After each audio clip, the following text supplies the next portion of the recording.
ஆரோக்கிய சமையல். நம்ம இன்றைக்கி வீடியோவில் என்ன பார்க்க போகிறோன்னா, ரொம்பவே ஹெல்த்தியான ஒரு ரெசிபி தாங்க பார்க்க போகிறோம். வாழைப்பூவில் வந்து பொரியல் வந்து எப்படி செய்கிறதுன்னு பார்க்கலாங்க. ஃபஸ்ட்டு வாழைப்பூவை வந்து சுத்தம் செஞ்சு எடுத்துக்கலாம்.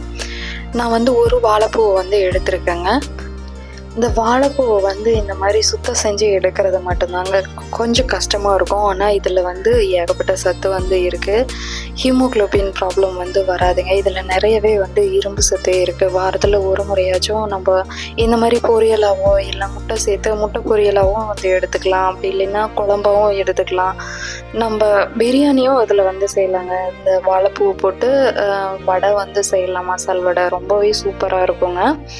இந்த மாதிரி நடுவில் வந்து கம்பி மாதிரி இருக்கும். அதையும் அந்த குடல் மாதிரி இருக்கும் இல்லையா, வெள்ளையாக இருக்கும், மெழுகு மாதிரி இருக்கும். அதை வந்து எடுத்துட்டு நம்ம கட் பண்ணி எடுத்துக்கணுங்க. இந்த மாதிரி கட் பண்ணி எடுத்துட்டு அந்த தண்ணியில் கொஞ்சமாக வந்து கல்லுப்பு சேர்த்திட்டு நம்ம கட் பண்ணி போட்டுட்டோம்னா அந்த கருப்பாக வந்து ஆகாது.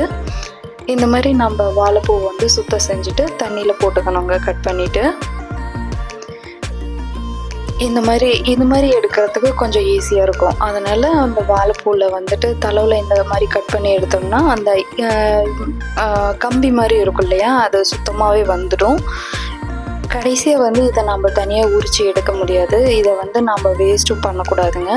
இந்த மாதிரி நம்ம பொடி பொடியாக வந்து நம்ம நல்லா கட் பண்ணி வந்து சேர்த்திக்கலாம். வாழைப்பூ வந்து அடிக்கடி இந்த மாதிரி உணவில் வந்து சேர்த்துக்கிட்டோம்னா நம்ம ஸ்ட்ரெஸ் இருந்துச்சுன்னா அதை சுத்தமாக வந்து குறைச்சிடுங்க. மனசு வந்து தெளிவாக இருக்கும். அதனால் இந்த வாழைப்பூ வந்து நம்ம அடிக்கடி உணவில் வந்து சேர்த்துக்கணுங்க. பாருங்கள், இப்போ நல்லாவே கட் பண்ணி எல்லாமே சேர்த்துட்டாச்சு. இப்போ வந்து பொரியலுக்கு வந்து வாழைப்பூ வந்து ரெடி ஆகிடுச்சு. இப்போ வாழைப்பூ வந்து எப்படி செய்கிறது அப்படின்றத பற்றி பார்க்கலாங்க. இப்போ ஒரு மண் சட்டியில் நம்ம தேவையான அளவுக்கு வந்து கடலெண்ணெய் வந்து சேர்த்துக்கலாங்க. கடலெண்ணெய் வந்து காஞ்சதும் கடுகு வந்து சேர்த்துக்கலாங்க. உளுத்தம்பருப்பு, கடலைப்பருப்பு எல்லாமே வந்து கலந்து சேர்த்துருக்கேன். ஒரு பெரிய சைஸ் வெங்காயத்தை வந்து கட் பண்ணி சேர்த்துருக்கேங்க. 2 கொத்து கருவேப்பிலை தழை, நம்ம காரத்துக்கு ஏற்ற மாதிரி வரமிளகாய் வந்து சேர்த்துக்கலாங்க.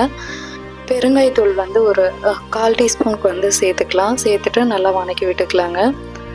ஒரு 1/2 டீஸ்பூன் மஞ்சள் தூள் வந்து சேர்த்துக்கலாம். ஒரு தக்காளி வந்து கட் பண்ணி சேர்த்துக்கலாங்க. சேர்த்துட்டு நல்லா கலந்து விட்டுக்கலாம். வெங்காயம், தக்காளி எல்லாமே நல்லா வெந்து வரணும். பாருங்கள், நல்லாவே வெந்துருச்சு. இப்போ நம்ம எடுத்து வச்சுருந்த வாழைப்பூவை வந்து நம்ம சேர்த்துக்கலாம்.